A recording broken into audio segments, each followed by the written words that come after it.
What is going on, ladies and gentlemen? Welcome back to my channel. It is your boy D-WIZZLE. Thank you so much for tuning back in. Today I have something very special for you guys. I will be talking about WrestleMania 34. I'm sorry that I am a bit late talking about WrestleMania. I'm gonna be real with you guys. It was really hard to get you guys review right after it ended because, given that WrestleMania didn't end till like almost 12. I couldn't get you guys a good review right then and there because I was just exhausted. And then the next day I was at work all day. So I thought the best time to get you guys a review was when I'm, well rested. I got everything organized. Cause I'm gonna be honest with you guys. When I was uploading my review for NXT Takeover, I could feel I wasn't all the way, there. Like I felt a bit off. So I didn't want to do that to you guys again. So I'm well rested. I'm ready to go. I'm ready to talk about it. So yeah, let's just get into WrestleMania 34. So once again, I'm going to keep the casual, conversation, when it comes to wrestling talk. I think it'd be better. It's, things would be more relaxed. Me just talking about wrestling. So we're gonna keep that format. So yeah, WrestleMania 34, the biggest event for professional wrestling, is the Super Bowl of professional wrestling. And as far as the past couple years is concerned, I've been a bit disappointed from WrestleMania. I think the last good WrestleMania was 31.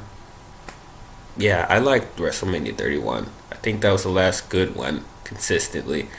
But yeah, after that, I just couldn't really get it. I just couldn't really care for WrestleMania that much. I mean, yes, I would still be excited for it every year, but just the quality, I just didn't feel wasn't all the way there. WrestleMania 32 was probably one of the worst WrestleManias I've seen in a long time. And WrestleMania 33 wasn't that good either. That was in my city, Orlando. So it just didn't come up to par. And every year I see that NXT TakeOver, their pay-per-views have been kicking their butts consistently, especially when it comes to WrestleMania, which is sad because this is the biggest event of the year. This is what it all culminates to, that day, that event. And it's just their quality wasn't up to par for me. But let's talk about this year, WrestleMania 34. Did it finally live up to the hype? Did the quality of the pay-per-view show with such a stacked card this year, was it great? Was it everything we hoped for and more?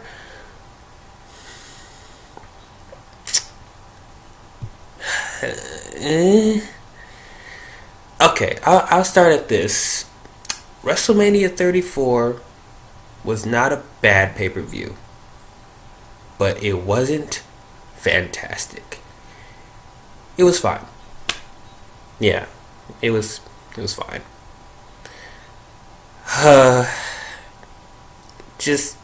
It just left a lot to be desired overall, but I still think it was a watchable pay-per-view. It was better than 32 and 34 by a mile, but I don't know if I can say this was better than 31 or better than 30. But yeah, it was all right. It was solid. But let's get into every freaking detail about this pay-per-view, and we have a lot to cover because this show was like 6 to 7 hours long. So yeah, we're just gonna go from match to match, one by one, from start to finish. We're gonna cover the pre-show, and then we'll get into the main show. So the first the first event that happened on the pre-show was the Andre the Giant Memorial Battle Royal. Okay. Let me rant a little bit about these over the top rope Memorial Battle Royals. This is pretty much my same thoughts when they talk about the women's one. They're a waste of time. Yeah, they're pointless to me. And I think they're pointless to quite a few people because they're just filler. There's not really any impact or anything like that. You know, when it comes to these battle royals, they don't win anything significant other than a stupid trophy. It's like, what's the significance of having a trophy? Like, come on, guys. This is WrestleMania. It should be more impactful than that. You know, it's like they're just putting these battle royals in here to fill time for WrestleMania or give wrestlers who aren't on the main card, they give them something to do. And it's like, that's not what WrestleMania should be. Like, if you the thing is, you know, I'm an OG guy, you know, and my thinking is, you know, if you put in the hard work, you put in the dedication, and you know you earn a spot, then you're in. If you don't, then you're not there. That should be the point of WrestleMania.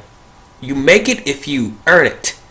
Don't just fill in spots because not everyone made it to the main card. Like, that's just redundant to me. But if you're going to have an over-the-top rope battle royal, it should be for something, not for a dumb trophy that nobody cares about and it's going to be forgotten about in the next 2 weeks. If it were me, I would have the battle royals, you know, if the winner of the battle royal will get a future title opportunity, you know, or something like that. Give them something to fight for that's more significant. But that's just me.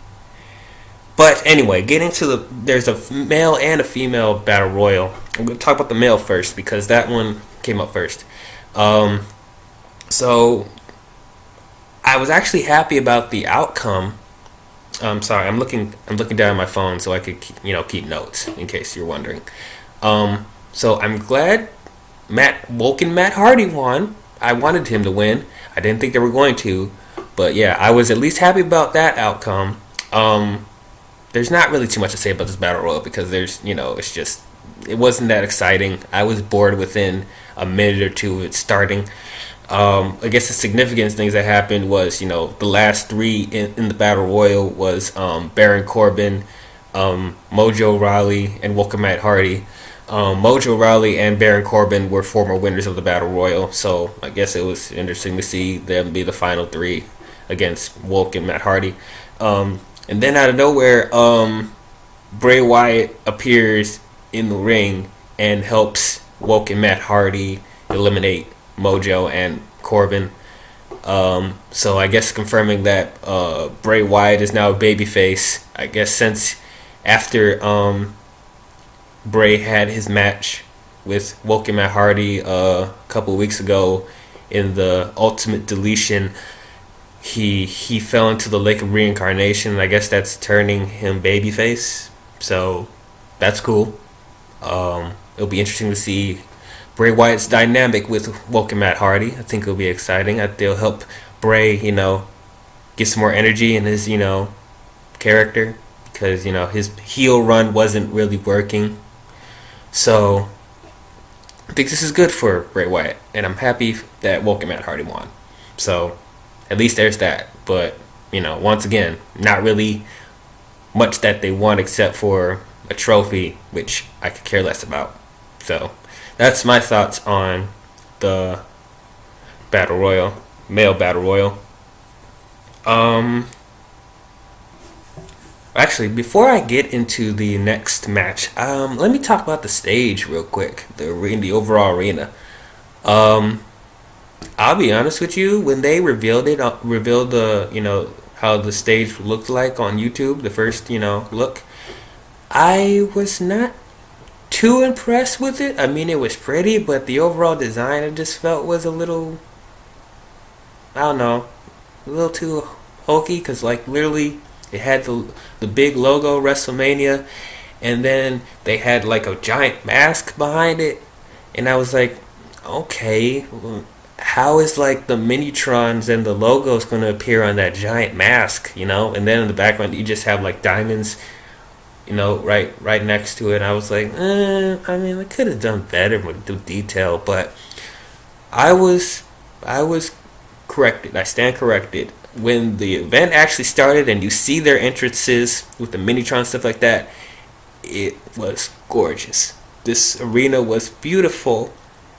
And that mask actually turns into the Minitron for the wrestlers, which I thought, okay, that's cool. I like it a lot. The overall design of WrestleMania, I think, was really really good. I think I like this design more than 31 and 32. I really like the design for 33 though, so I can't say that was better. But yeah, I liked it. Yeah, I liked it more than the 32 stage and 31 and 30. Yeah, this one was great. Um, that's the one thing I can say that they consistently get right with WrestleMania is their overall stage and spectacle and all that for WrestleMania. That's always on point. It always helps the event feel more big and grand, you know, something special, aesthetically pleasing. It's just they go all out with the costumes and the entrances. That's one thing I will never take away from WrestleMania is that their their overall spectacle is always, you know, I would say almost worth the price of admission every time. If it wasn't, if the quality was just as good, I wouldn't have that much issues with it. But I'll say that the overall stage I thought was really good. Hold on a second. You got a speck on my screen. All right. Now, getting back to the matches. The next one was the Cruiserweight Championship Finals with Cedric Alexander and Mustafa Ali. I'll tell you guys right now, this match did not deserve to be on the pre-show. This should have opened WrestleMania. Like, no question. Because up until this point, on their cruiserweight show on the WWE Network, 205 Live, they've been doing really good work on 205 Live. And they have been doing this big tournament with all the cruiserweights so they can determine a new cruiserweight champion at WrestleMania. And I gotta tell you guys, that tournament was great. I enjoyed every moment of that tournament. And it made me really excited to see what they were going to do at WrestleMania.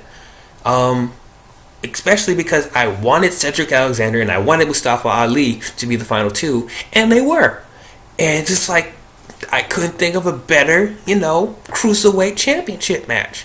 And just the overall, the cruiserweights performing on that show was, they were great. Like, they're putting in work, stuff that's even better than the main roster. So, I'm thinking if they started WrestleMania with this cruiserweight match, you would have started off with a bang. Not saying that they didn't start off with a bang because we'll get into the Triple Threat Intercontinental Championship match. But yeah, I'm just thinking that this match could have set off WrestleMania in the best way possible. But you stick them in the pre-show.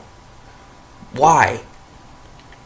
It's just not fair to them when they've been putting in the work for so long, but then they're getting upstaged by other events that I feel should have been the pre-show, which I will get to later.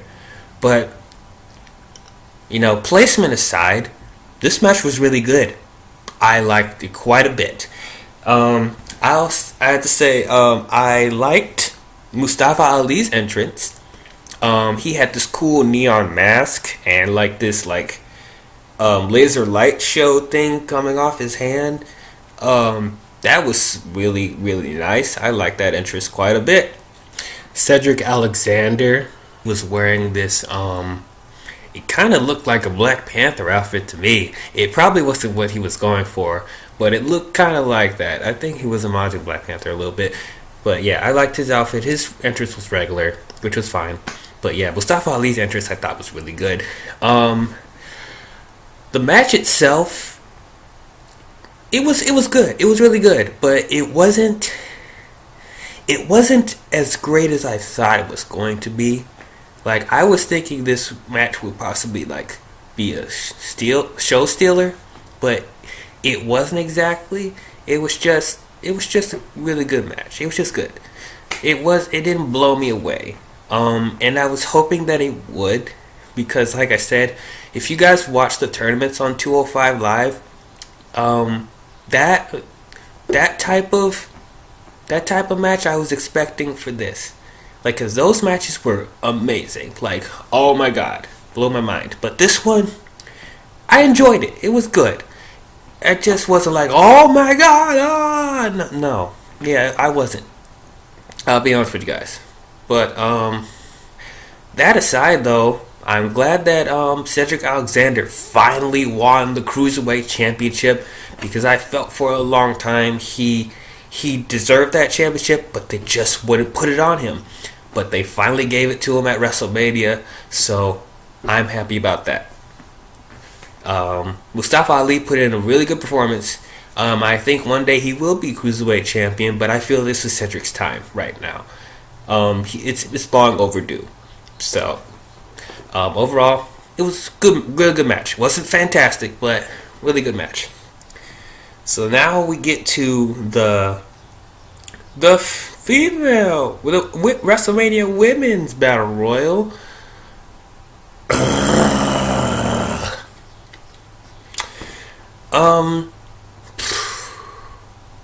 I guess technically this was it's a better paced battle royal than the men's, but for some reason I could care less about this battle royal. I cared about this even less than the men's,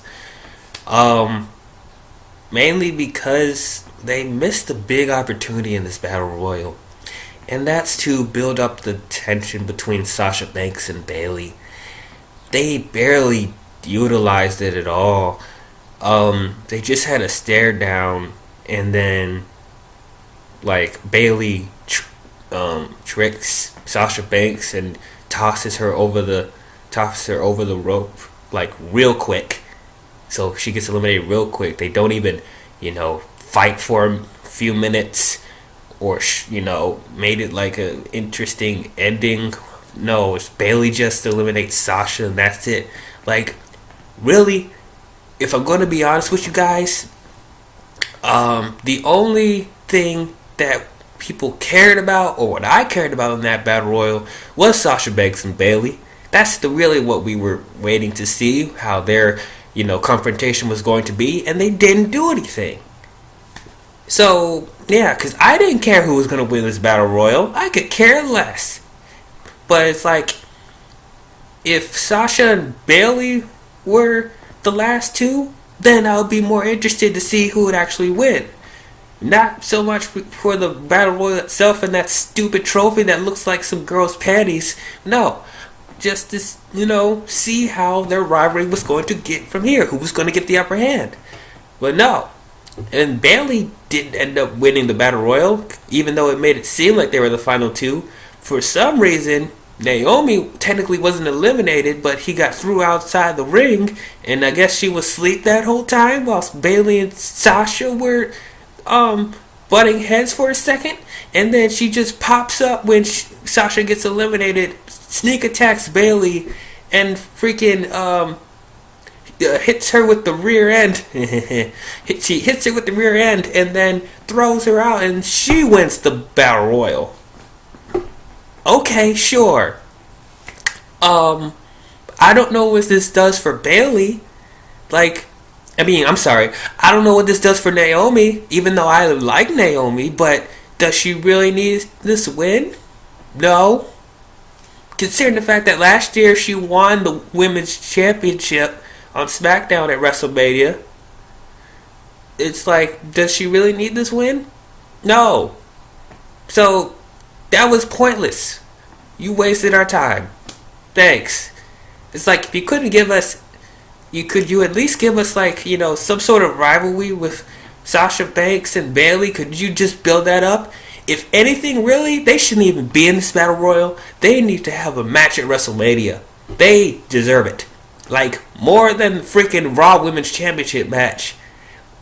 And that shit, we'll get into that. But you could have gave them a match, but you didn't. You just stick them in the stupid battle royal. I don't know why they did that. But yeah, that's just my thoughts on the women's battle royal. I think now we can talk about the actual. Actually, hold on. Before I even get to the main cards, I gotta talk about the editing of this show, which is not something I really bring up when it comes to wrestling. But I gotta say, their production is the editing and the camera work and they were off tonight, because when they were doing the entrances for the women for that battle royal, they started, they gave an entrance to Becky Lynch. She was the first one to come out, and you could tell when her entrance ended there was supposed to be a cut to commercial, but they didn't cut to commercial, or they forgot. And you see, after her entrance, you see just a group of the other women's wrestlers walking to the ring at the same time, and then you see Bailey and Sasha Banks get an entrance, which just seemed really weird. You could tell that when all the women that were walking together to the ring that's where it should have cut to commercial, but they didn't. I guess somebody forgot to press the button or didn't know where the button was to cut the commercial. So it seemed really awkward that like 3 women got solo entrances, but everyone else just walks there. It's just, come on, guys, do better. And let me say this: if you were going to have Naomi win the Battle Royal, why couldn't she have an entrance too? Especially because she has like probably the best entrance out of all the women right now. Guys, look up Naomi's entrance in WWE and you'll see what I'm talking about.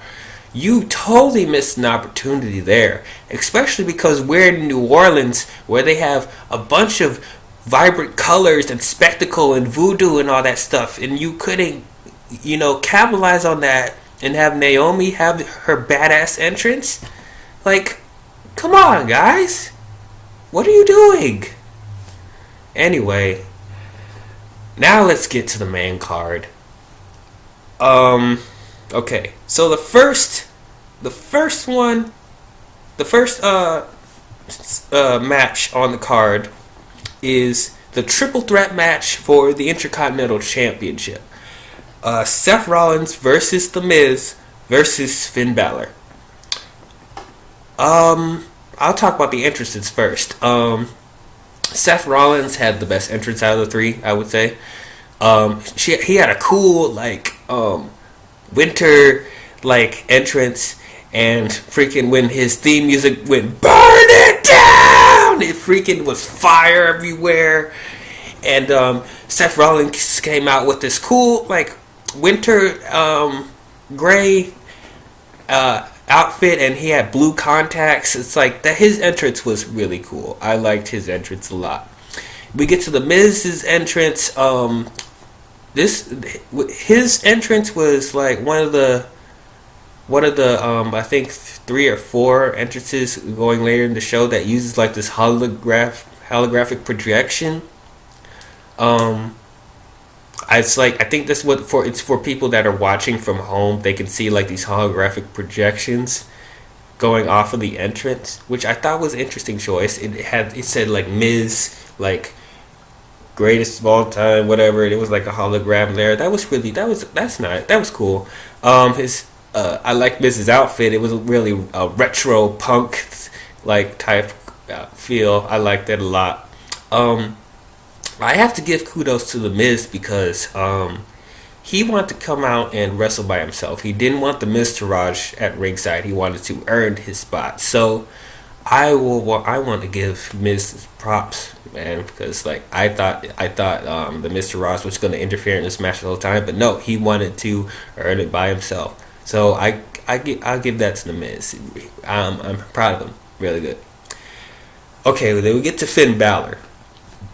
Um.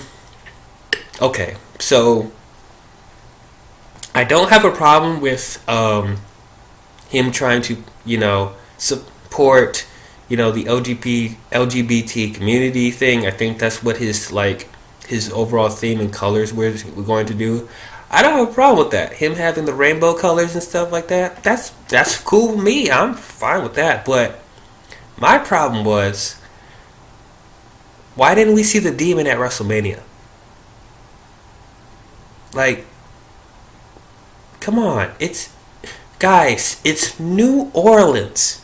Like, that type of stuff calls for the demon, guys. I know, like, storyline wise, it doesn't really call for it, but he doesn't really bring out the demon for story purposes anyway. It's just, I think him being a demon, would have been a good fit for New Orleans because of all the voodoo and colors and stuff like that. So they missed an opportunity there. He's just regular Finn Balor. I was a bit disappointed because I feel like he could have done a really cool, rainbow color scheme for his face paint, And just me personally, like, I was waiting for Finn Balor because I like Finn Balor. He's one of my favorite wrestlers on the entire roster. So yeah, we haven't seen the demon since TLC, and then before that, it was like a long time. So I wished we saw the demon, but we didn't, which was okay. It was fine. Maybe next time. I hope, because he's in Balor Club mode right now. So we'll see how it goes. But I did like his entrance anyway. His entrance was fine. He had the fans of the Balor Club in the background, and he had the rainbow colors, and he had the nice rainbow padding on his boots and knee pads and stuff like that. He looking good though. He had a fresh haircut too, so I'm not too mad at it. But I was a bit disappointed that he didn't come out as the demon. So, but overall, the match itself, really good. It's one of the best matches of the night. I'm so glad they opened with this, actually. I didn't know how to feel about them opening with this, but it was a good choice at the end of the day. This was a really, really good match. And like I said, there was no interference from the Miz to Raj. There were some really good spots. Even the Miz was carrying his own against Finn and Seth, even though we all know that, he's not to the wrestling capability of Finn and Seth. But he was trying his damn best. He was holding his own a lot. So I commend him for that. As far as the winner's concerned, I was let down. Finn Balor didn't win. I wanted him to win. He definitely earned it, but Seth Rollins ended up winning the Intercontinental Championship, which is good. That's fine. For me, it's as long as the Miz didn't retain, because I'll be honest with you, and I think other people noticed, he's not doing much for the Intercontinental Championship right now. So I feel it's better that it's on a babyface, and I think Seth is a good choice, I guess, if we're not going to get Finn. I hope one day Finn does win the Intercontinental Championship, or at least gets a shot at the Universal title again someday. Please. He deserves it. Especially when he had to vacate the Universal title the night after he won it, and he never got a one-on-one opportunity after that. Come on, guys, give him something. Vince, I don't know why you think he's not over, because watch every time he does an entrance to the ring. He's over. Please don't bury him. He's one of your best talents. Don't put him to the side. When I talk about Raw later, they're going to give him an opportunity, hopefully, in the future, but yeah, I'm glad Seth won. I'm glad he won. Now he's a Grand Slam champion along with his Shield members, Roman Reigns and Dean Ambrose. So that was something. That was probably what I this is probably what I should have expected as soon as they said Seth didn't win the Intercontinental Championship, and if he does, he becomes the Grand Slam champion. I'm like, oh man, yep, that means he's going to be champion, and he was predictable there, but I'm happy for Seth. I'm glad he won. Overall, it was a good match and a good way to start WrestleMania, so I'm not too mad at it. Okay, now we get to the SmackDown Women's Championship match against Charlotte versus the undefeated Asuka. Charlotte's entrance was beautiful. She came out in this there's this freaking gold everywhere. Like the arena was gold. Her freaking entrance on the stage was gold, and Ric Flair's original theme playing in the background, and you have a bunch of you have some Spartans behind her, following her to the ring. It was just amazing. Charlotte had a great entrance. All gold, everything. I loved it. Asuka's entrance was just Asuka's entrance, which is good. It was good enough for me because her entrance was great. This one, I will have to say, probably this is the best match on the entire WrestleMania card. This match right here, Asuka versus Charlotte, and I didn't think I was going to say that. Yes, a women's championship match is the best match on the card. Sink that in for a minute. Now, I'm not saying this to be disrespectful, that women can't have the best match on the card. No, that's not what I'm saying. I'm happy. I'm more than ecstatic that women can steal the show at WrestleMania. But when I talk about the rest of the card, you're going to understand why this feels off for me to say that. But anyway, this match was great from start to finish. It was just so exciting. It's like, I didn't think it was going to be that good. Actually, of course it's Charlotte and Asuka, so of course you expect some really good stuff, but man, they were tearing the house down. Like, I can't, this is amazing. Freaking Charlotte doing a freaking moonsault off the top rope, and Asuka catching it and turning it into a sleeper, and then freaking Asuka doing a suplex off the apron from Charlotte to Charlotte, freaking Spanish fly off the top rope. Like, oh my god, this match was just, man, I gotta give it to Charlotte and Asuka. They were just, it was on point. On point. That's what WrestleMania is about right there.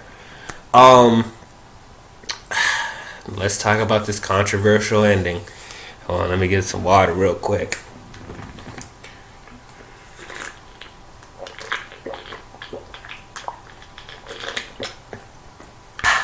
Okay. Yeah, I know this says tropical smoothie, but there's water in here. Yeah, tropical smoothie's great. You guys should go to it. Anyway, that's my product placement for today. So, let's talk about the ending. So Asuka, for those of you who don't know, Asuka has been undefeated in the WWE and NXT for almost 2 years. 2 years. And a lot of people were speculating when the streak was eventually going to end. I didn't know when it was going to end. I knew they would have to eventually, but I didn't think it was going to be here. And not only does Charlotte beat Asuka, but she makes her tap out.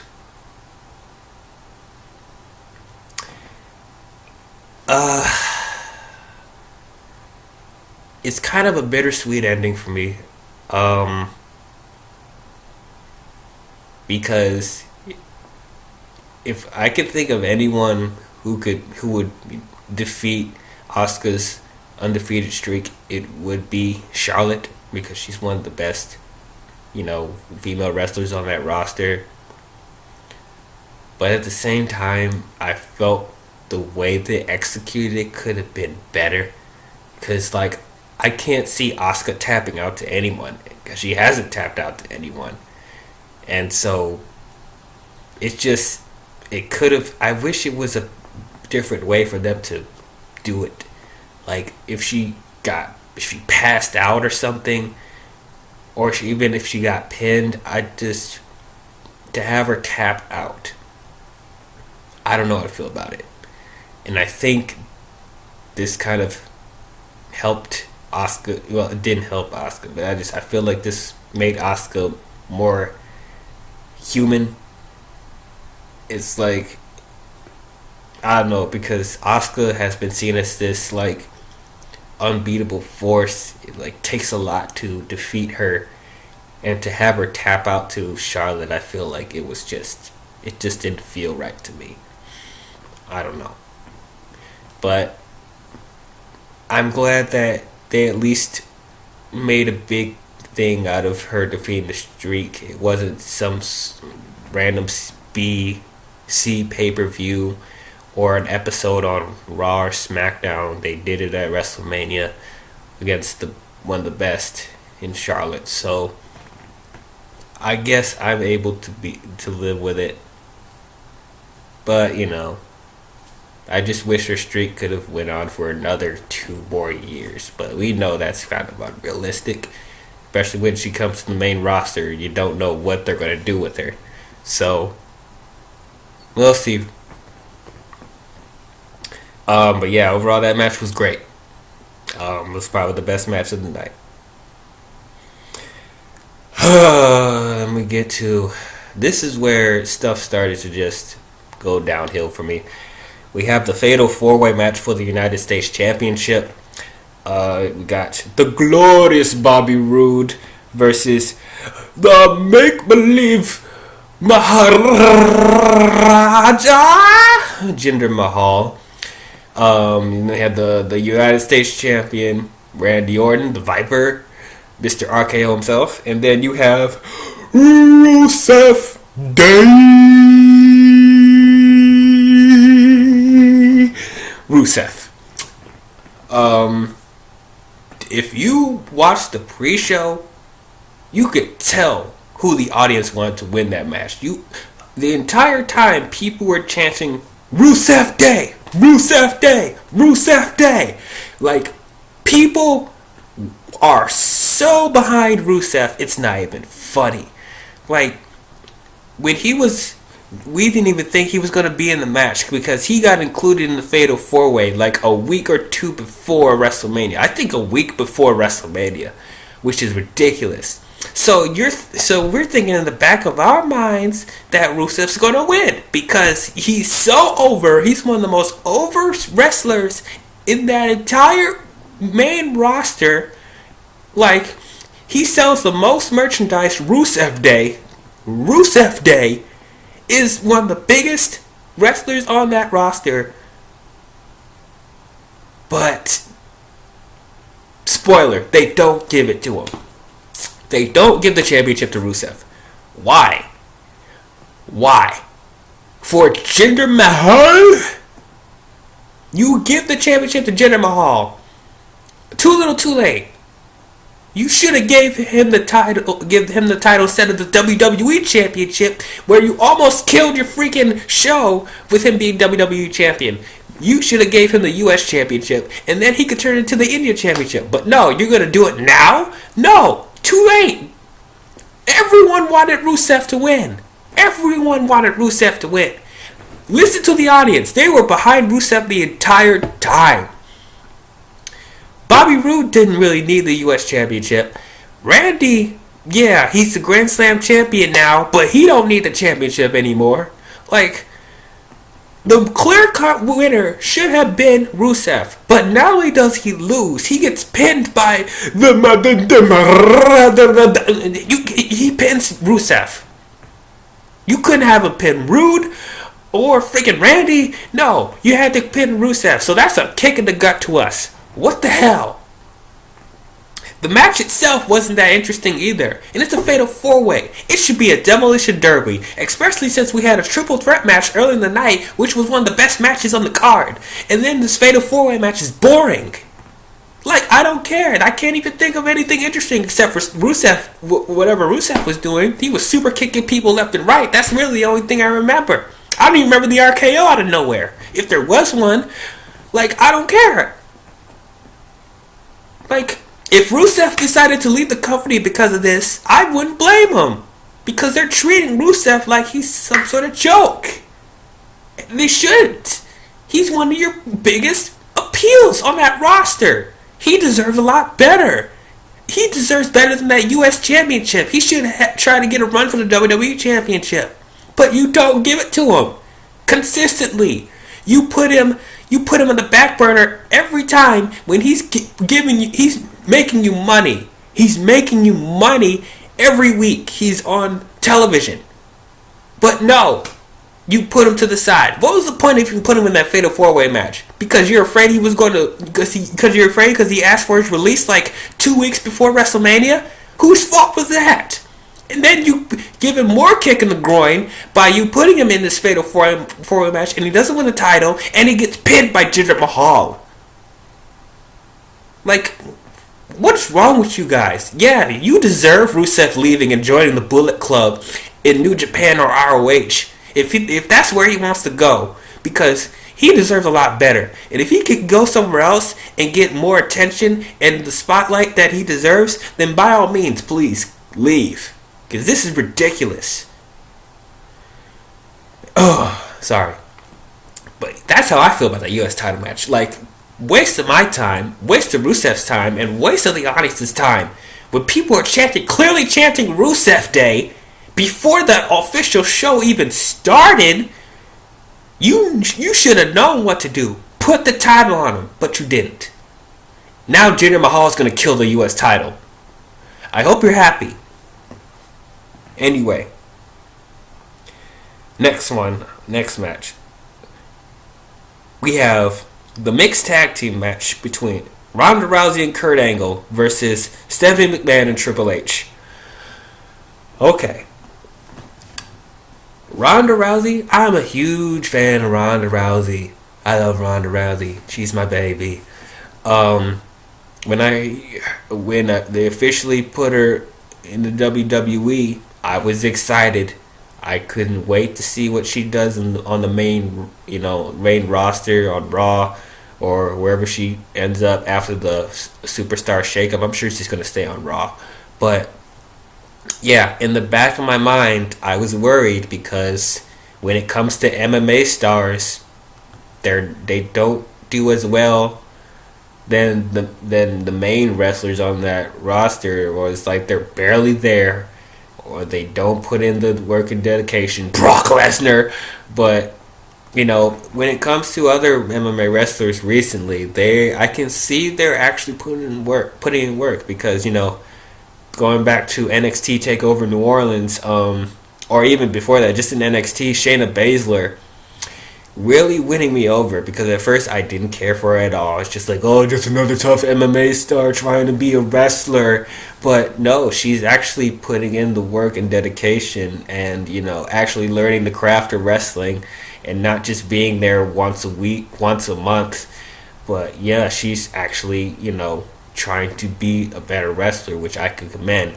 And the same thing I could say for Ronda Rousey. She's not just a one-trick pony.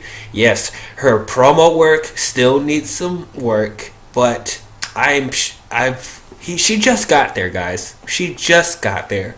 I don't expect Ronda to know everything off the bat, because especially coming off of a different sport. Like, no, of course I'm not going to expect something, not expect her to be as charismatic as, like a Sasha Banks or even a Bayley yet. It's like, she needs time to develop. And so I'm willing to give her time to develop. And that's what she's been doing. She's been here almost every week. She's not here once a month. They didn't wait till WrestleMania to see her face. She's actually wants to be there, and she actually wants to put in practice, and she wants to, win over the respect of the fans, and that's something I can commend. And I'm sure everyone was worried how she was going to do in her first match at WrestleMania. I'm sure she put all her doubters to sleep after this, because this match was really good. Really, really good. Ronda, oh my baby, Ronda was great in this match. She came out like with no hesitation, just whooping ass left and right. She looked like she was so fluent.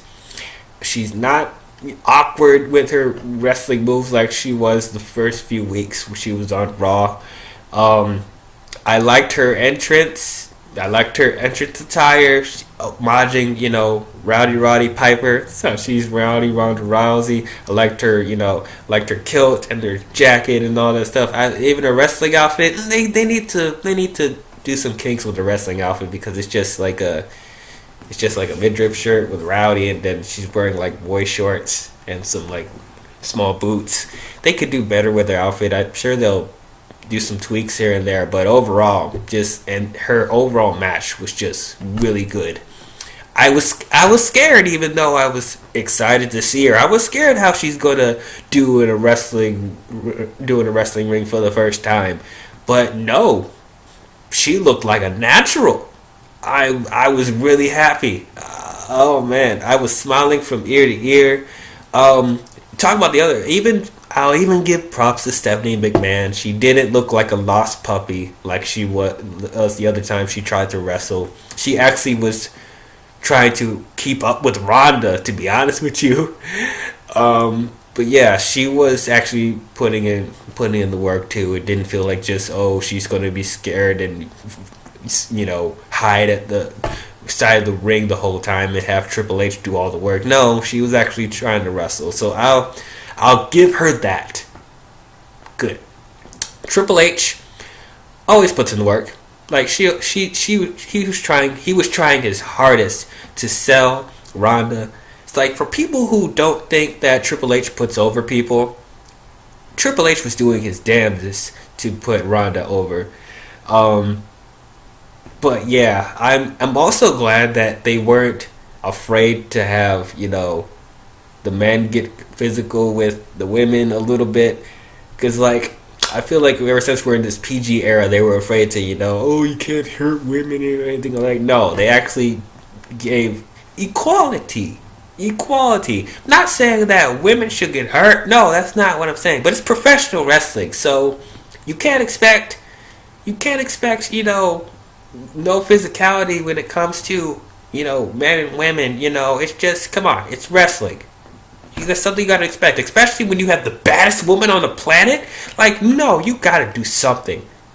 Like, come on, it's Ronda freaking Rousey. You have to get physical at some point, even though you'll probably lose, but you gotta try. Kurt Angle, I gotta say, Kurt Angle still looks good in the ring, for the most part. Like, yeah, people forget, Kurt is one of the best wrestlers on the planet. Especially when he was in his prime. Like, he was one of the best. And seeing him now, it's like he still looks really good. I'm really happy for Kurt. He's still able to do what he's doing. But yeah, overall, the match was entertaining. And it gave me what I've been waiting to see. Oh, Ronda breaks Stephanie's arm. Oh, and it looked painful too. I had to look away. That's how great it was. Like, you can almost see Stephanie's arm going back when Ronda was contorting it. I was like, oh, but yes, it was great. It was great. I loved it. Yeah, just really entertaining match. Exceeded my expectations for sure. I am so excited to see what Ronda's gonna do in the WWE from here. I can see nothing but great things in their future wrestling. All right. So now let's get to the SmackDown Tag Team Championship for triple threat match. the Usos versus the New Day versus the Bludgeon Brothers. This match should have been a ladder match. I think a lot of people can agree with me on that. It should have been a ladder match. That even called for it because especially because the Bludgeon Brothers were attacking the Usos and the New Day on SmackDown, just putting them through the steel steps and just wreaking havoc. This should have been a ladder match or a TLC match. You know what? Screw that. I wanted a TLC match. It should have been a TLC match. This match would have been so much better. But no. This match was just, once again, boring. And the match was only like 10 minutes. Like, really, guys? Why are you wasting our time with this? Like, come on. You could have done so much better. Like, this could have been an exciting excuse me, this could have been an exciting TLC match, but no, it's just a regular triple threat tag team match. Oh yeah, the Bludgeon Brothers won. Okay, sure, whatever. I didn't even care about the outcome of this match, but I almost would have cared if they made it had a stipulation in there like a TLC. Like, this could have been just as good as their TLC match, like just as good as their ladder match last year. But no, it doesn't even hold a candle. Like, come on, guys. And plus, like, you have the Usos and the New Day, who are probably two of the best tag teams on that entire roster, but you don't let them utilize their strengths or anything. So, yeah, that was disappointing. Really disappointing. Well, yeah, we'll see what the Bludgeon Brothers do with the tag team titles, but I don't know what they're gonna do really with them. I don't know. I don't really care for the Bludgeon Brothers. I didn't even care for them when they were part of the Wyatt family, because Bray Wyatt was really carrying them for a long time. Luke Harper almost had a solo run, which we were behind. But they wouldn't let him. They wouldn't give him a title shot at last year's WrestleMania, which was a freaking crime. So now he was resorting back to being a tag team with Eric Rowan. So, whatever. We'll see what they do with the titles. But honestly, I don't care. This tag team division is just trash. Trash. Watch NXT and see how tag teams are supposed to be. That Dusty Rhodes Tag Team Classic saved the tag team division of WWE. Because the tag team division on Raw and SmackDown are a borderline joke. And, I can't wait till I talk about the Raw Tag Team Championship match. Oh, Jesus Christ. We will get to that in a second. Cause anyway, yeah, don't care about this triple threat SmackDown Tag Team Championship match. I don't care. It was whatever. Okay. So we have The Undertaker teasing John Cena. Whatever. Okay, so John Cena, as he promised, he was going to come to WrestleMania as a fan, and he did. He actually bought a ticket and was sitting ringside. You know, he was wearing regular clothes. He wasn't wearing his wrestling getup. He was wearing regular clothes, and he was being a spectator. So I was cool with that. And I think everyone else was good with that too, because to be honest, Cena doesn't need a match at WrestleMania. He could sit this one out. He's been at numerous WrestleManias. He could let the new wrestlers have the attention for once. And like John Cena trying to get a match out of The Undertaker, like, it's too little too late. I mean, it's kind of WWE's fault for not, pulling the trigger on that a long time ago. But now John Cena is just looking desperate, trying to find a match at WrestleMania, and against The Undertaker. Now that's a match I wanted to see, but when The Undertaker was more healthy. The dude's like in his mid-50s, and he needs hip replacement surgery.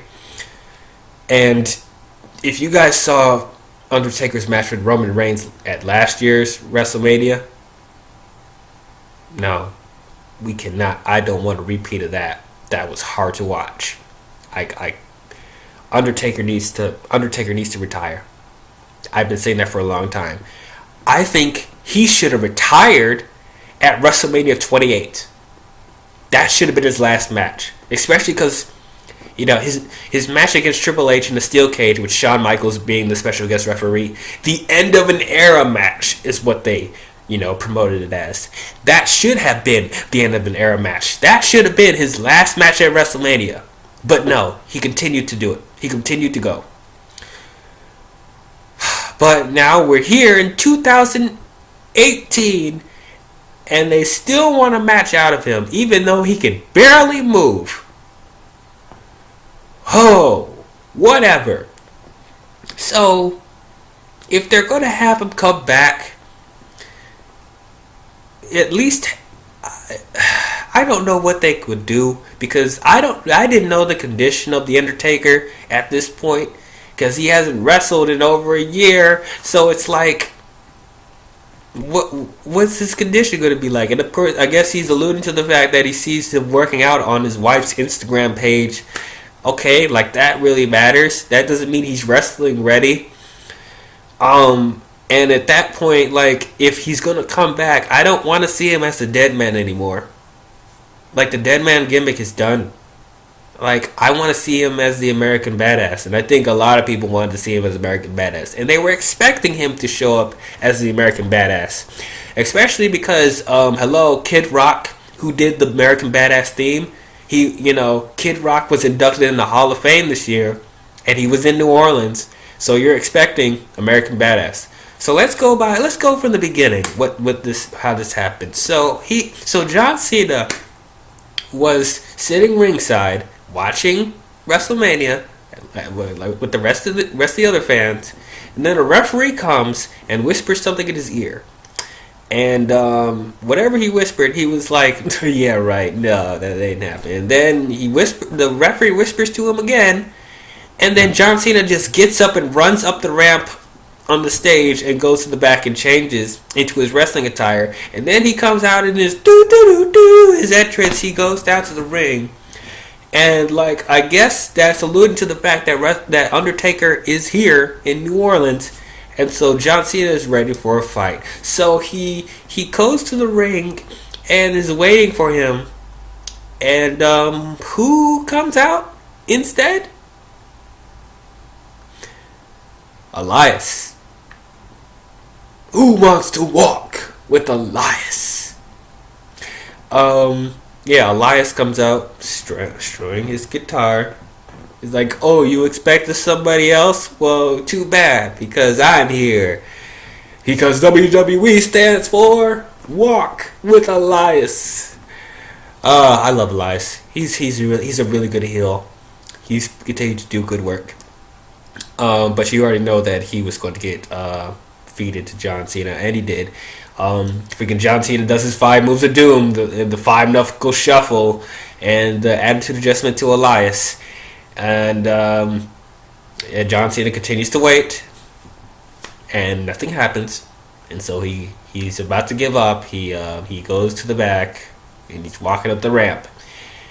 And then the arena goes pitch black. And then there's a blue light in the ring, which shows Undertaker's hat and his jacket, I think. Or I don't know. His hat was in the ring, and lightning struck it. And then you hear gong, Undertaker's gong, and then the Undertaker appears in his blue mist and lightning and fire glory. The Undertaker, the dead man, is back. I was disappointed because I wanted to see American Badass. I don't care for the dead man anymore. That gimmick is done.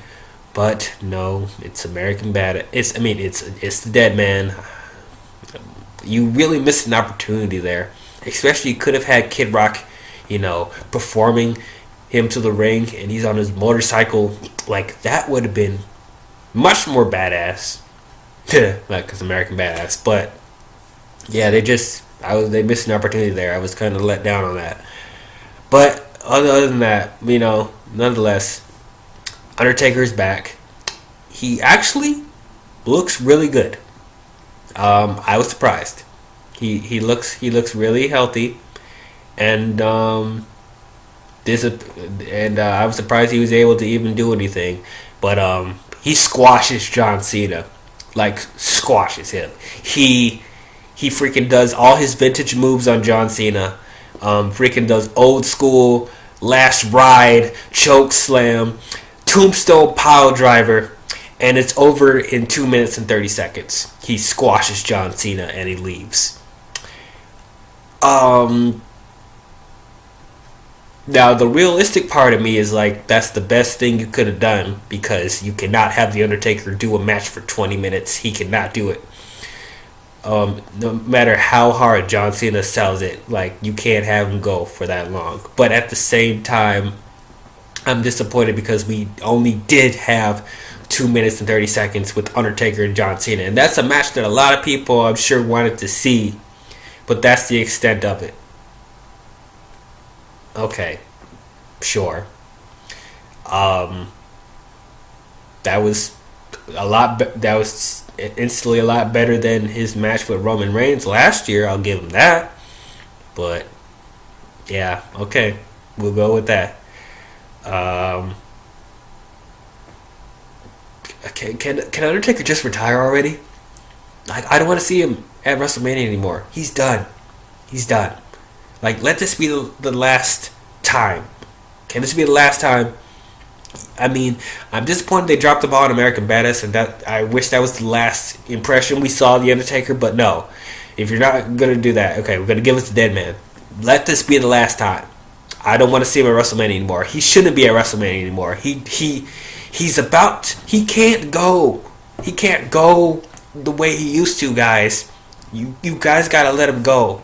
You stop holding on to him. He cannot be at WrestleMania forever. As much as we want him to, he cannot do it the way he used to. Sad to say. If anything, build up a new Undertaker, because there's plenty more talent that could fill his spot. Aleister Black. I've said it before, and I will say it again. Aleister Black can become the new Undertaker in a few years. I can see it happening, and I'm sure it will happen. He has the makings of a new Undertaker, and I feel he will fill the void when the time comes. WWE, please don't sleep on that. Aleister Black will probably be your biggest talent. Whenever you call him to the main roster, don't drop the ball on it. But anyway, that's my thoughts on it. Undertaker and John Cena. So, next we have Daniel Bryan and Shane McMahon versus Kevin Owens and Sami Zayn. Oh, I have to say, first of all, it is a blessing that Daniel Bryan is able to come back to wrestle again. I was so happy. None of us thought he was going to be able to come back, but he put in the work. As he said, he fought for his dreams, and with the support of his wife, Brie, it's just a miracle, I have to say, and I'm sure everyone was ecstatic to see him come back. I think this was the best place for him to come back on, since on SmackDown, Sami Zayn and Kevin Owens was causing nothing but trouble with Shane and Daniel when they're general managers. So this was a good comeuppance on them to have Shane and Daniel fight them at WrestleMania. I think that was perfect. And also because this is the first time Sami Zayn has like an actual, event on the card with Kevin Owens. I think that's great. I'm happy for them too. Of course, they start the match with Kevin and Sami attacking them from behind, and they put Daniel Bryan in a pop-up power bomb on the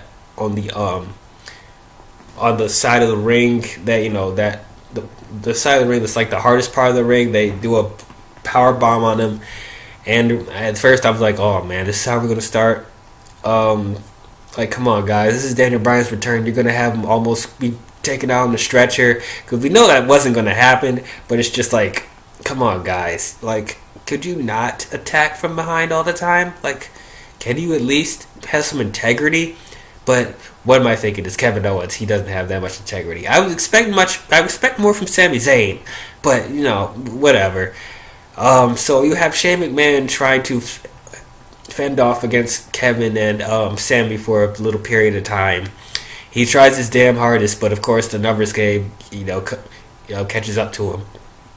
And of course you see that they're trying to put Daniel Bryan on the stretcher because they think he's out and he can't do it. He can't wrestle. It's like, come on, guys, you know he can. Stop with the stretcher stuff. He's gonna get up. Give him some time. And when Daniel Bryan did come back,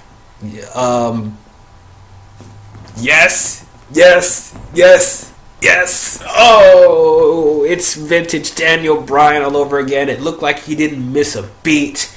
He's freaking doing somersaults off the, moonsaults off the top rope. He's doing his vintage kicks. He's doing suplexes. Doing the cross faces.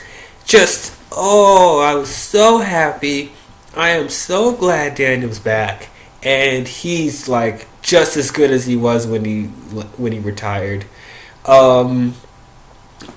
Man, so happy, and of course everyone in the audience does a collective yes, yes, yes, yes. A successful Daniel Bryan return. They beat Sami Zayn and Kevin Owens, which means that they're no longer members of the SmackDown roster. I was kind of concerned that they weren't going to win because I didn't think they were going to get rid of Sami Zayn and Kevin Owens. But at the same time, it would be like a kick in the gut to have Daniel Bryan come back. His first match is at WrestleMania. His first match coming back, and you have him lose. Like, that would have sucked. So Daniel and Shane did end up winning, so I'm happy for them. But I'm interested to see what they're going to do with Sammy and Kevin going forward. I don't know what they're going to do. But yeah, really happy. Daniel Bryan, welcome back. Can't wait to see more from you, dude. We missed you. Even though we know you didn't go anywhere, you were the manager, but we wanted to see you wrestle. That's what. Excuse me. That's what everyone wanted to see. We wanted to see you wrestle. So glad you're back. Okay. Next, we have the Raw Women's Championship match. Nia Jax versus Alexa Bliss.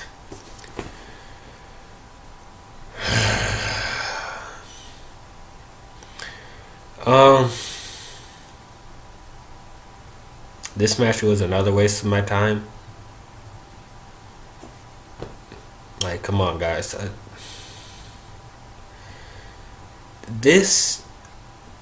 I know this is a championship match, but dude, this should have been on the pre-show.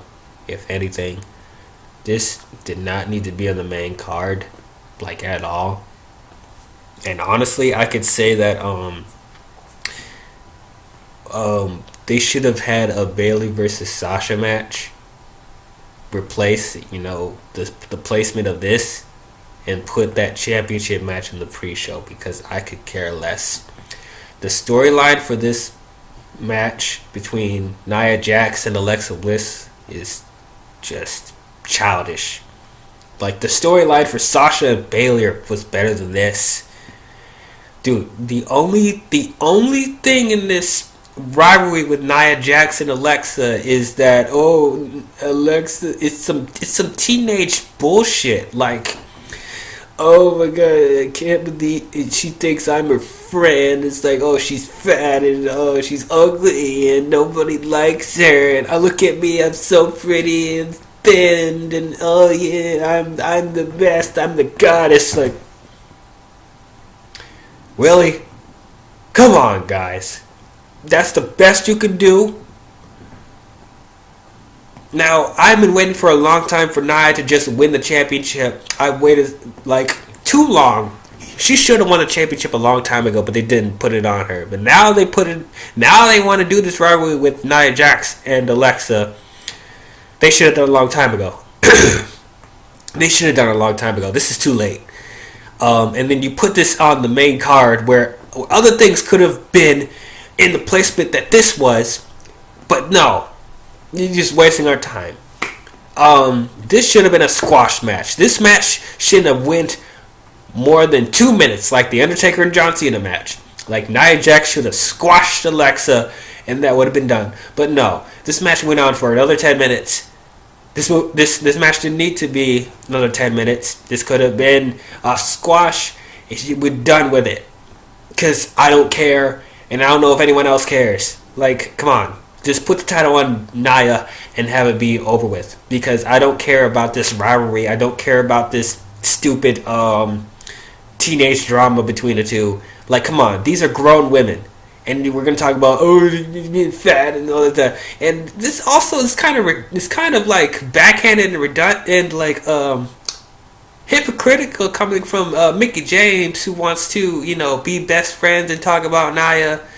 When, a few years ago, she was fat shamed, even though she wasn't fat, like, at all. But she was fat shamed by Michelle McCool and Layla. Yeah, she was fat shamed by those two a few years ago. So she would know not to insult other people that are fat.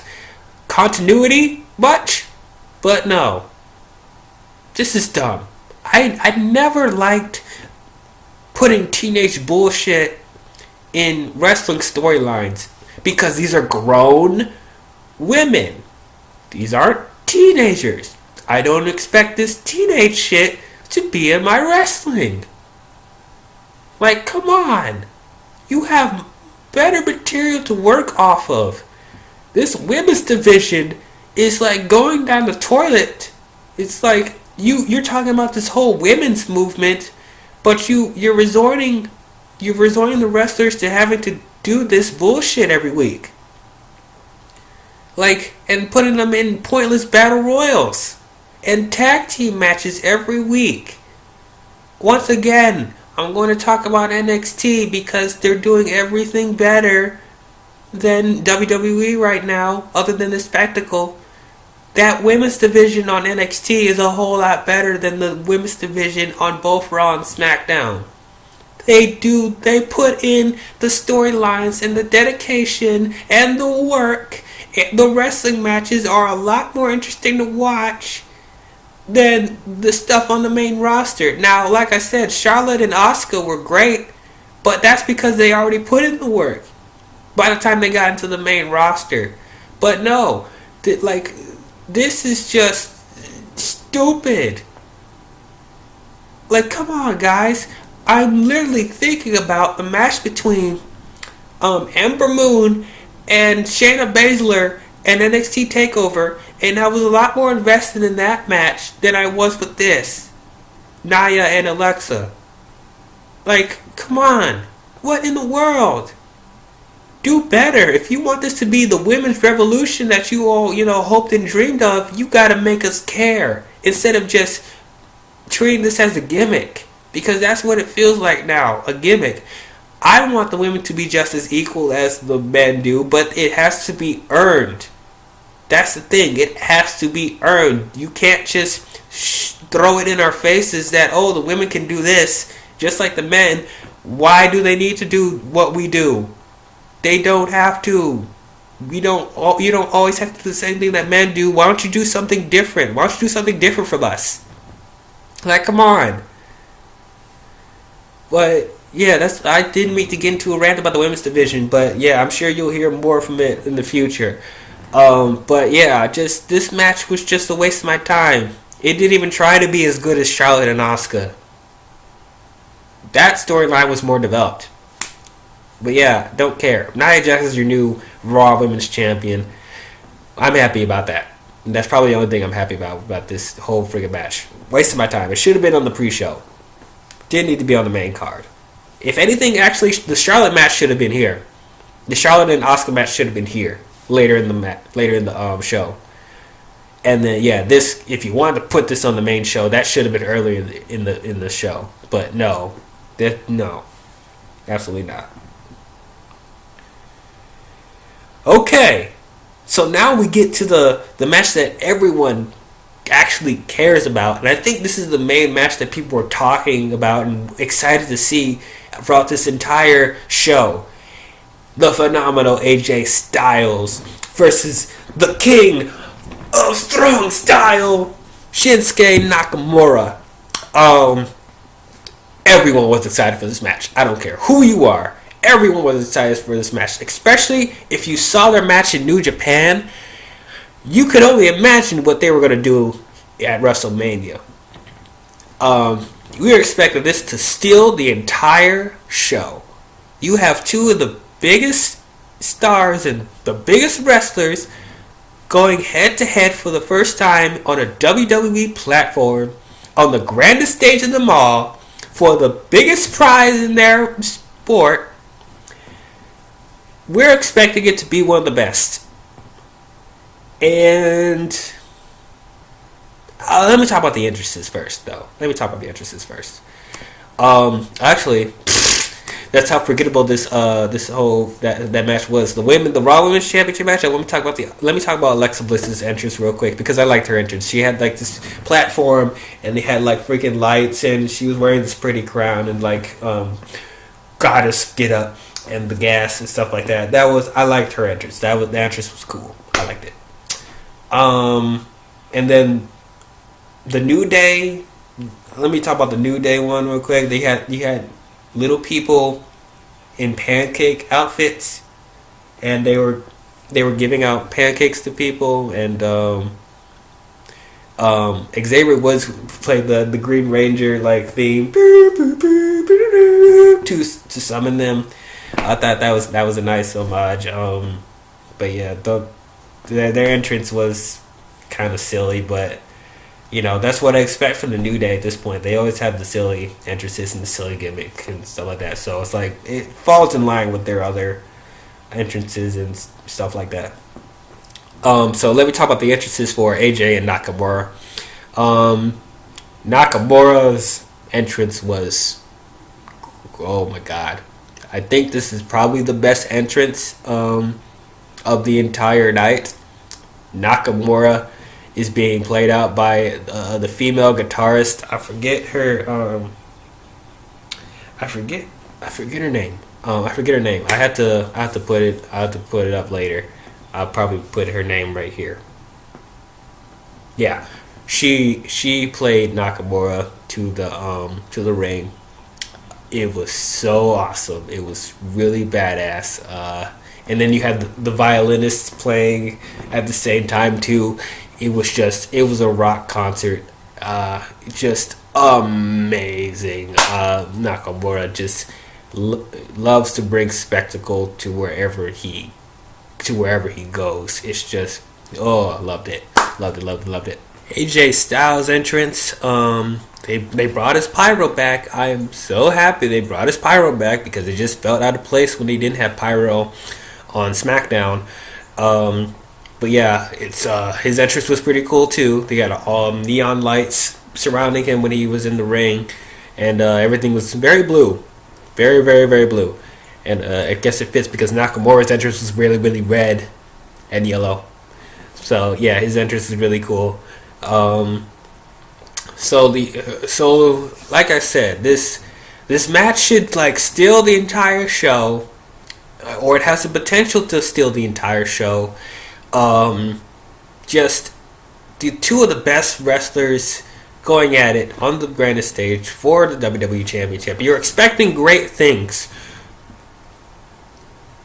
It's once again, I feel similar to how I felt about the Cruiserweight Championship match. It was really good, but it wasn't spectacular, and I was hoping it would be.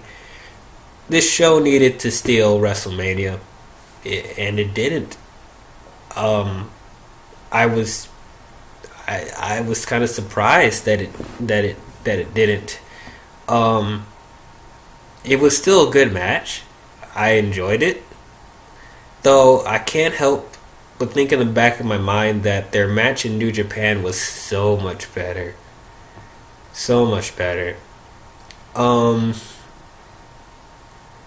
you could feel that they were told that they needed to hold back. I don't know why they asked them to hold back. Maybe because of the Brock Lesnar Roman Reigns match. But dude, if you had to find a reason to go out, like, it should be at WrestleMania.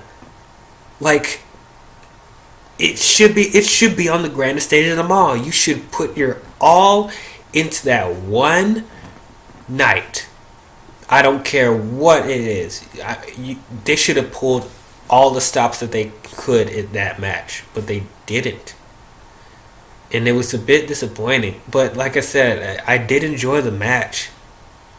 It was just, this is the match I was most excited for. I think everyone was like the most excited for this match, and it just wasn't what I expected. I guess I had high expectations for it, but how could you not have high expectations for it? It's AJ Styles and Shinsuke Nakamura for the WWE Championship at WrestleMania. So yes, your expectations would be high, and I would almost say it should be high because of how important that is. But I just wanted more. I think other people wanted more. I'm sure people would agree with me. Let me know in the comments. What did you guys think about the match? Did you guys want it more, or did you guys think it was good? The stuff that we had. Let me know. Do you think we should have got more, or are you happy with what you got? Because me, I just don't feel satisfied. I just think the overall tagline for this show is adequate. Adequate. This match, along with the rest of the show, is adequate. But we wanted fantastic.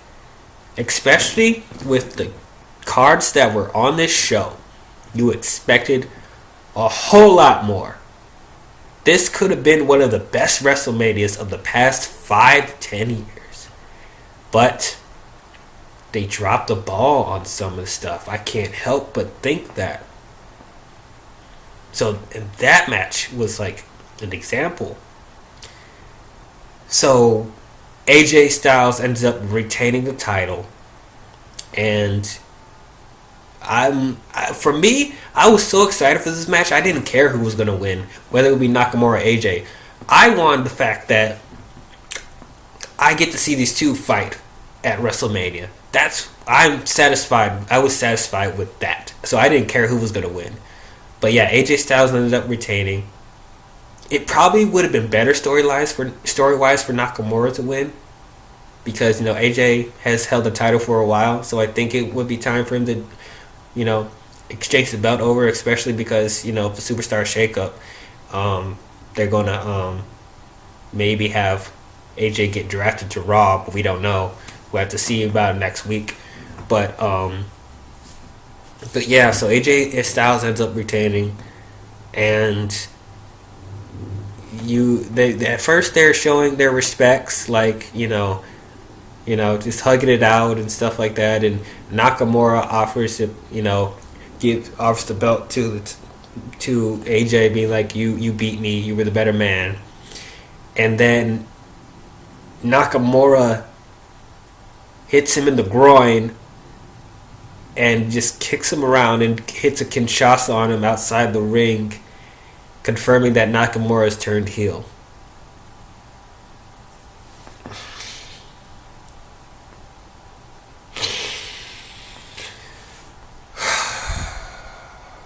Did this need to happen?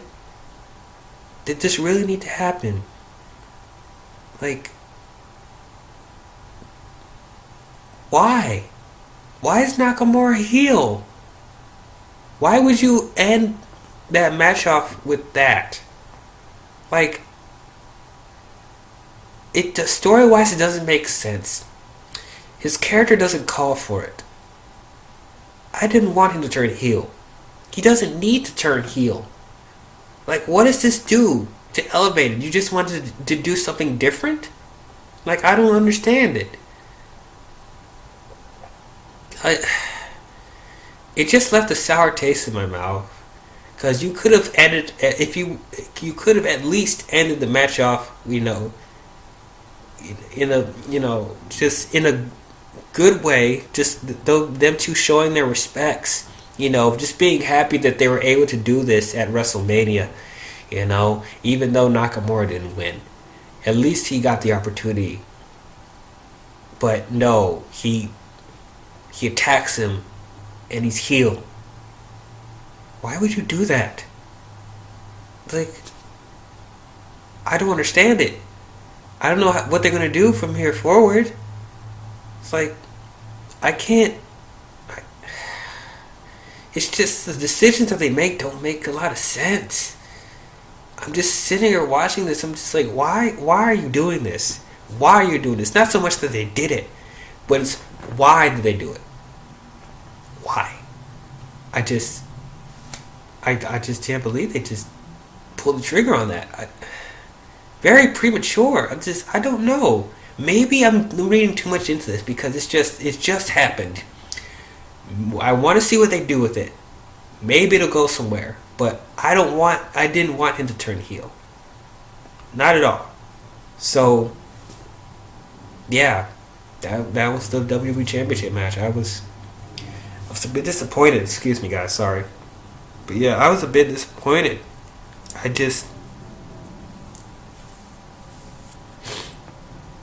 I wanted better. I wanted this to be the best match of the night. But it wasn't. And then you ended off with that. What do you guys think about his heel turn? Let me know in the comments, because I don't know how to feel about it. I don't know. Okay, so we get to the final two main events. I don't want to talk about these two main events. I really don't. But I got to. So we have... This is a weird placement too. Like, you put this right before the last match of the night. You have the Raw Tag Team Championship match. You have The Bar, Sheamus and Cesaro versus Braun Strowman and his mystery partner. We still don't know who he is. It was a funny entrance that The Bar had.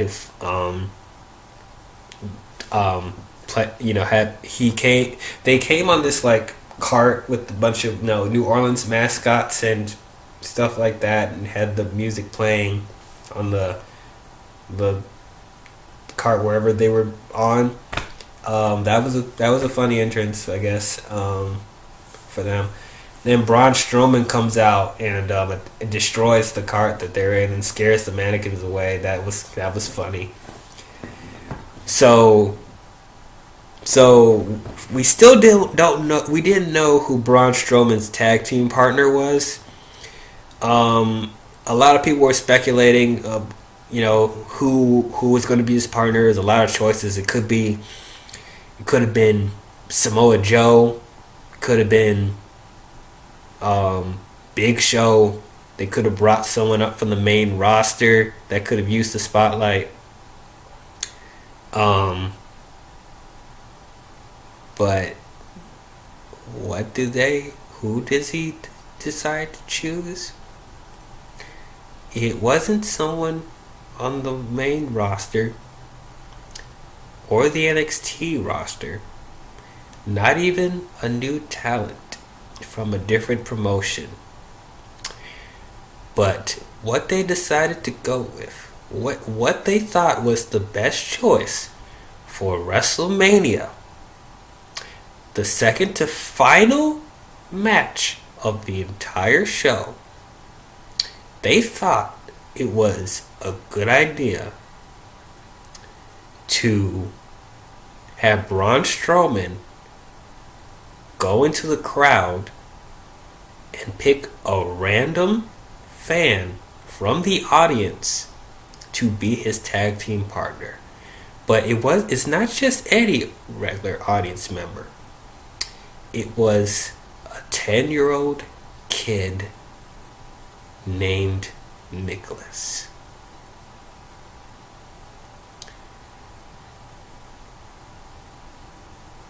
what? When he said he was going to choose somebody from the audience, I honestly thought it was a joke. Um, I honestly thought this was a joke.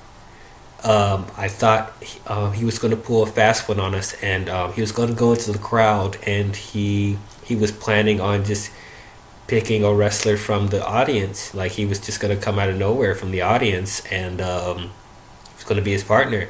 So I thought they were going to pull a fast one on that, but because he passed quite a few wrestlers in the audience. No Way Jose was in the audience. I spotted him. I was thinking, oh, it's going to be No Way Jose. No. He decides to choose a random kid from the audience. His name is Nicholas. That's his tag team partner to face the Bar for the Raw Tag Team titles.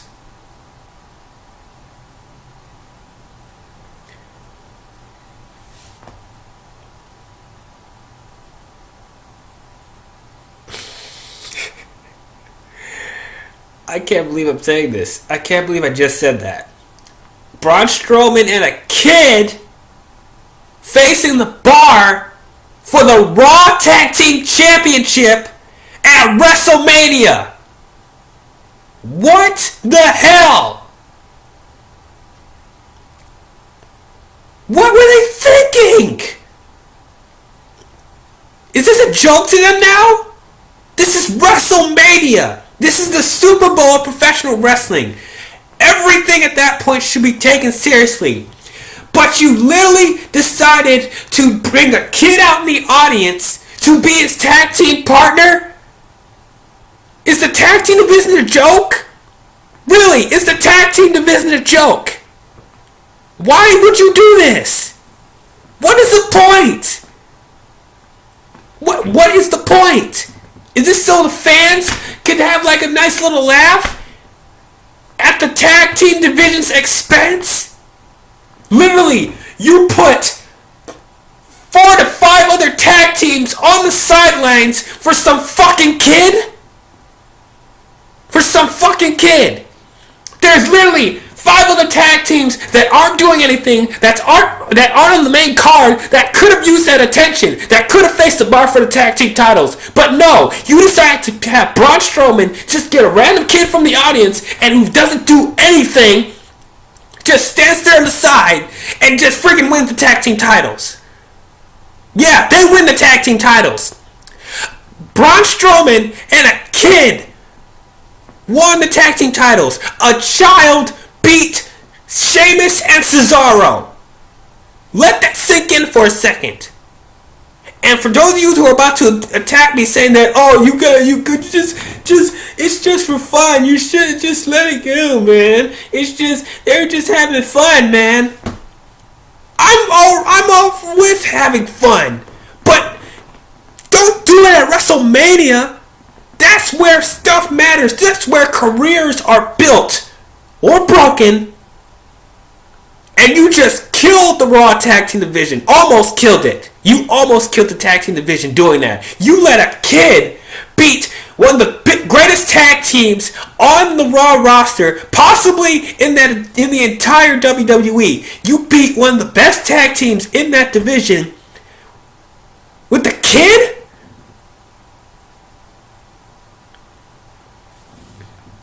This is what I'm talking about when I said the tag team division on Raw and SmackDown are borderline non-existent, because either they keep rotating the two tag teams every time and they don't use the other tag teams on the roster even though they're still there not doing anything, or they're just freaking killing the momentum of tag teams from NXT when they had a great run in NXT, and then they come to the main roster and they completely change their gimmick, completely change their character, and completely change their freaking reputation.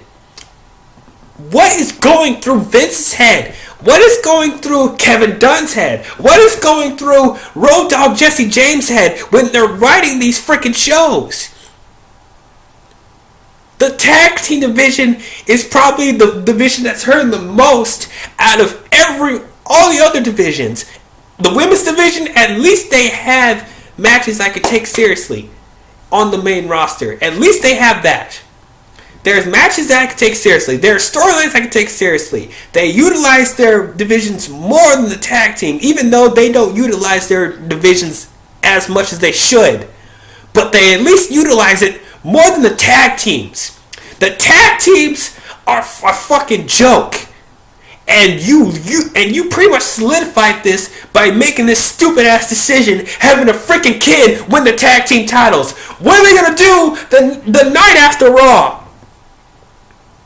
Spoilers, I'm doing this review right after I watched the Raw after Mania. They relinquished the titles the night after. So you completely wasted our time at WrestleMania. You wasted our time having a kid win it. When there was could have been other tag teams they could have used to face the bar. Why couldn't you get Balor Club, Gallows and Anderson? Why couldn't you have the Revival? Why couldn't you have Heath Slater and Rhino? I don't care. Why couldn't you have freaking the Broken Hardys? Why couldn't you have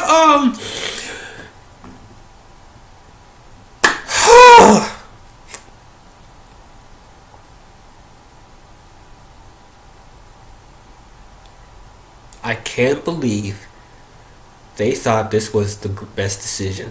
I can't believe they thought this was a good idea. This was the worst idea. This is the worst thing about this show. You're treating this division like it's a joke. Once again, I'm going to bring up the better show, NXT TakeOver New Orleans, which was the night after.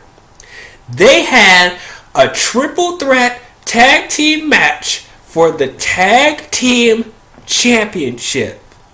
It wasn't even a ladder match. It wasn't a TLC. There was no stipulation. It was just a regular triple threat tag team match. And that match was 10 to 20 times better than both of the tag team matches on this show.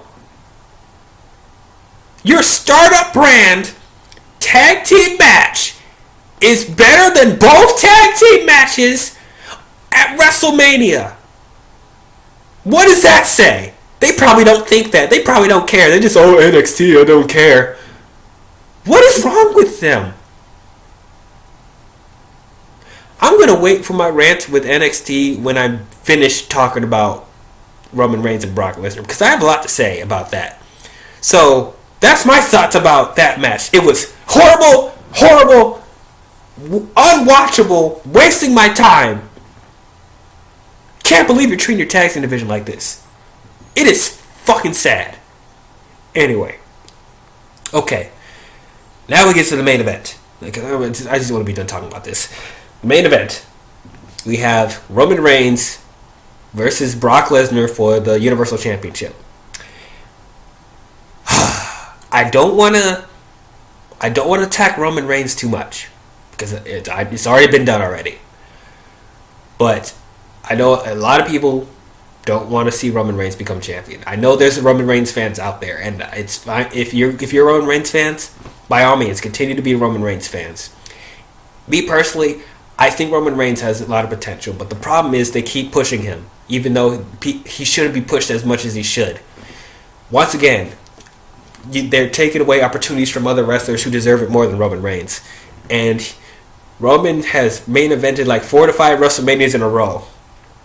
It's ridiculous. And this is the second time he's facing Brock Lesnar at WrestleMania, and nobody cares. I don't care. I don't care about Brock Lesnar. I don't like Brock Lesnar. I don't like that he's Universal Champion. I don't like that he's here once every 3 months. I almost forget that a Universal Championship is even a main championship on Raw. That's how much he's not there. And it's like he's not the great wrestler that he was 10 years ago. Like, that Brock Lesnar, I liked a lot. Because he didn't just do 3 moves and he was done.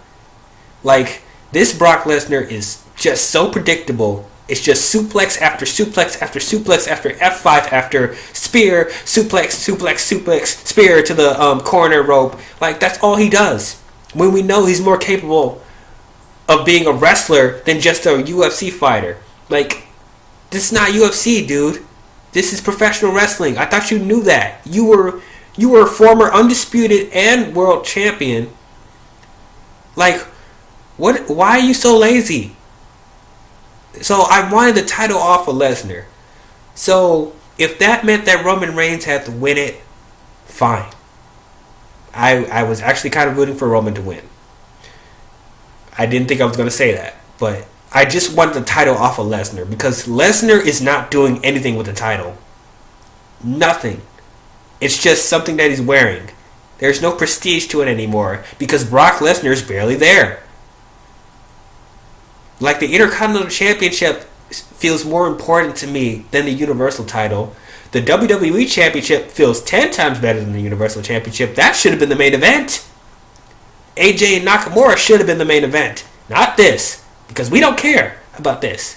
Or people don't care about this as much. Even the people that are fans of Roman Reigns, some of them, I think, can admit that they were more excited for AJ versus Nakamura than Reigns and Lesnar. Come on. Let's be real. Let me know in the comments. Do you agree or do you disagree?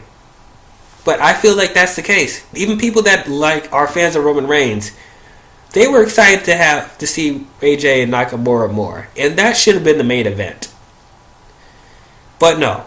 This is the main event again. So how does this match compare to the other times he faced Brock Lesnar? Pretty much the same. I'll say this is better. This is a better match than his match with The Undertaker at WrestleMania. But this is not better than their match at WrestleMania 31. It's pretty much the same.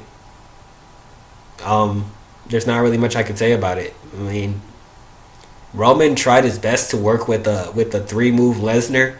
You know, there's so much that Roman can do when Brock only decides to do like three moves. And of course, it's what I predicted. The match went suplex, Superman punch, F5, suplex, Superman punch, F5, Superman punch, suplex, F5, suplex. That's literally the entire match. That's what it was. I was bored within 5 minutes. I mean, it was cool that I got to see Roman, have a crimson mask. He was bleeding all over his face. Okay, that was a surprise. That was shocking. But once again, we're just back to suplex city, bitch. Like, okay, what else you got, Brock? Come on. So lazy. Like, dude, I don't care. If you're gonna have us watch this match again, do something different. Do something different. There was nothing interesting about this match. There was no reason for this to even be the last match. If anything, it should have been slap dab in the middle. But no. It's like, this is what you want to end it off on. Like, this is really sad. You ended off on this and that tag team championship joke. That's our ending impressions on this entire show. That's really sad. Like, yeah. So there's not much I could say about this match, really, except for the fact that they didn't put the title on Roman. Brock retained. What? Brock retained the title. I don't think anyone expected that. I think everyone thought that Vince was going to put the title on Roman because they were keep building him up for so many months that, we were just thinking, okay, that's what's going to happen. He's just going to drop the title. Like I said, I didn't think I was going to say this, but I was disappointed that they didn't just put the title on Lesnar. Yeah, I mean, they didn't put the title on Roman. I'm disappointed because Brock is not doing anything with the Universal title. At least Roman would be on Raw every week with the title, and we would actually remember that that's actually a title on Mania. He's actually going to be a fighting champion. That's what we need. Regardless if it's Roman or not, at least he's there. At least he's a fighting champion. That's what we need. Brock is just treating this like it's another paycheck for him. Honestly, there's some truth to them building up Roman like this, because they actually have a point. Brock doesn't do much. Like, yeah, sure, he's a badass. He can suplex whoever he wants, and Paul Heyman is like one of the best managers in the business, but there has to be more variety from him, because, like, we're getting tired, especially because we know that Brock is more capable of being a wrestler than what he's doing now. So, I don't know. I don't know what they do from here. If they're gonna have another rematch with Roman, which I'm sure they will, I don't think they're gonna drop it yet. I'm sure eventually Roman's gonna get the title. They want him to have the title, but I was just surprised they didn't just give it to him there. Can we just save us the misery of having us go through building up Roman again and again and again and again? Like, come on, can we just get on with it? Just put the title on him. Just put the title on him. You know that's what we all know that's what you want. So just do it already. And then can Brock go back to UFC, because it seems like he's more invested in that than professional wrestling or whatever pays him the most money. I don't know. But just put the title on Roman. I'm just getting sick of it. I'm getting sick of the same thing over and over again. And I think if Roman got the title, then there'll be more of a chance for other wrestlers to have an opportunity at the Universal title. Because as long as Brock is holding that championship, it seems like no wrestler can hold a candle to Brock Lesnar. He seems like he's the Mary Sue of professional wrestling, really. Brock Lesnar. Yeah, people will say actually Roman Reigns is like, I mean, yeah, he's a Mary Sue too, but not as much as Lesnar. Like, seriously, Lesnar's in that company. No one will have an equal chance. No one. The closest were Braun and Samoa Joe, and I guess Roman, but nobody else. You can't see. Let's be honest, because you can't see a Finn Balor facing Brock. You can't see a Seth Rollins defeating Brock. You can't see an AJ Styles defeating Brock, and he didn't, because he faced him at Survivor Series and he lost. You can't see Miz defeating Brock. He is a Mary Sue. That's one of the things that bothers me, because I know for a fact that none of the other wrestlers will have an equal opportunity against Brock, because Brock is being built up as such a beast, such an animal, such a immortal god, that it just seems pointless for any wrestler to go against him that's not as big as him. You know? So, whatever. That's the Brock and Roman Reigns match. I don't care. Yeah, Roman had some pyro in his entrance, but that's what I expected. And then Brock got his pyro back, which is cool. But, yeah, I don't care for this match. There's not much I can say about it. Okay, so that's me talking about the entire card of WrestleMania. So overall, it's just fine. This night is just fine. I can't say it's awful, because there are still some really good matches on this pay-per-view, but this should have been a great night. And even though I lowered my expectations to this at this point, I still want it to be great. I wanted this pay-per-view to be good, but it just failed to deliver. You had all the materials there to be a great pay-per-view, but you just dropped the ball.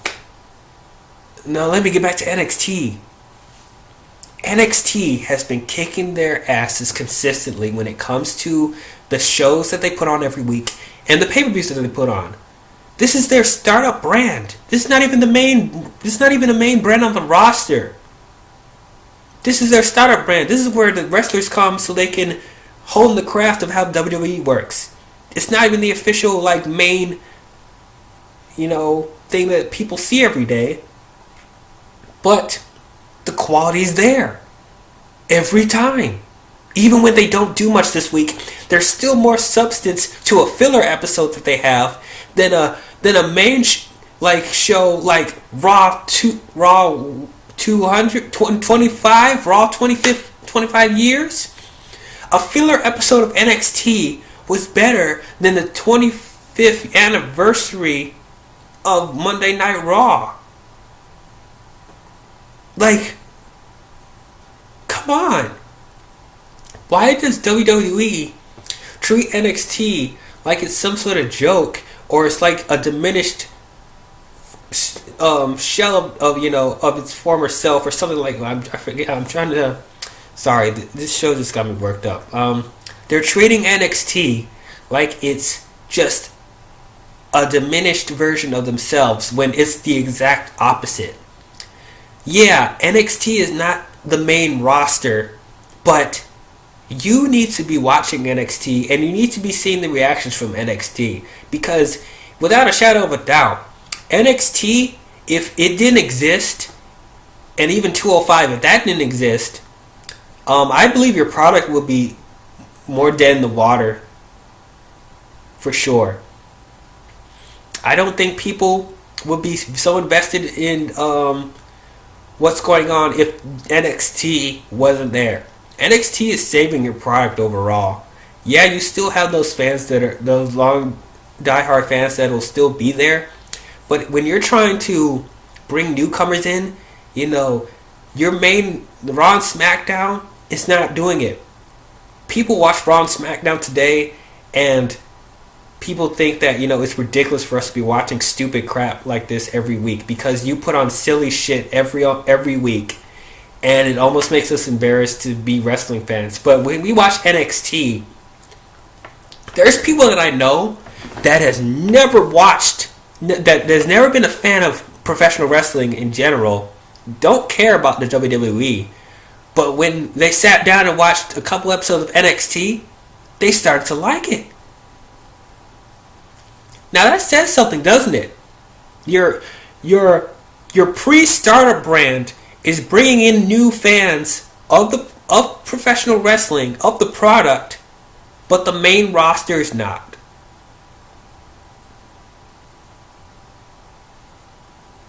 What does that say? Vince, Kevin Dunn, Road Dogg, Stephanie McMahon, whoever's running Raw and SmackDown, I know you guys aren't watching this. Of course you're not going to watch this. But this is just for me to hear what I'm trying to say. You need to get your head out of your ass, and you need to listen to Triple H and whoever's writing that show, and you need to take some cues from them, because they know what they're doing. They know how to appeal to the mass audience, casual audience, and the wrestling fans. He finds a balance. He treats all the wrestlers seriously. They give them the best characters and the best gimmicks for them to work off of, and along with a good story, and they let them be wrestlers. They're not just superstars, they're wrestlers. This is what it is, professional wrestling. Yes, there's stuff that is staged, but in order for people to take this stuff seriously, the wrestlers and the writing team and the production team have to treat it as serious. When you're treating wrestlers like a joke, then people are going to see it as a joke. I know you're trying to appeal to children, but you don't have to dumb down to their level. You don't. You had kid audiences before you turned PG. And you can still have them now. But that doesn't mean you have to dumb down your material. Like, NXT is the future of professional wrestling. I think this is the best professional wrestling brand ever. Yes, better than New Japan, better than ROH, because while they actually treat the show like professional wrestling, they have the mainstream appeal from the WWE. They find the balance between the spectacle and the storyline of wrestling. There has to be a balance. WWE, Raw and SmackDown have not found it. Vince has to retire and give the company to Triple H and let him run it because he doesn't care. Vince does not care anymore. Yes, there's glimpses of his old magic, but it's gone now. He has become senile. He has become you could just feel he doesn't care about this product anymore. Not like he used to. And I feel like as long as they continue to just treat the fans like they're nothing and just, only appeal to his benefit and don't listen to anyone else, like, this company is going to go downhill, man. It may not be now. It may not be in a couple years, but eventually it's going to die. If Vince doesn't just give up and just let Triple H run the stuff. Get a different writing team. Because this is not working. They're not working. It's not consistent. And it could be. It should be. With all the talent that you have. You need to utilize all your talents. There has to be change. This new era is not working. And if we don't see change soon, you're going to lose more and more fans. And I don't want WWE to die. I love the WWE, regardless of how much problems I have. I still love the product. I still love professional wrestling. And it's like WWE, that's the totem pole. That's the top of the market. I want it to succeed. But not the way they're doing it now. So please, WWE, do better. You gotta do better. You have to appeal to more people than just the little circle that you're in. Vince, you have to go. Focus on the XFL. Like, it seems that your heart is there. You did use like a portion of WWE stock to do the XFL, so it seems that you're more passionate about that. Then do that. Focus on football. Let Triple H run Raw and SmackDown. Let them get different writers. Because what you're doing right now is half-assed. Do better. So this is my review on WrestleMania 34. It wasn't an awful show. It's still better than the past two WrestleManias. But it is probably the most disappointing WrestleMania I've seen. So overall, I'll have to give WrestleMania 34 3 out of 5 stars. Yeah, it's just average. I hope from this point they do better. That's how I feel. So thank you guys for watching this long drawn out review of WrestleMania. I hope I didn't put you guys to sleep.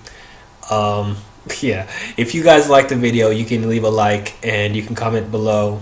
And you can subscribe to my channel if you guys want to be updated on future videos that I do.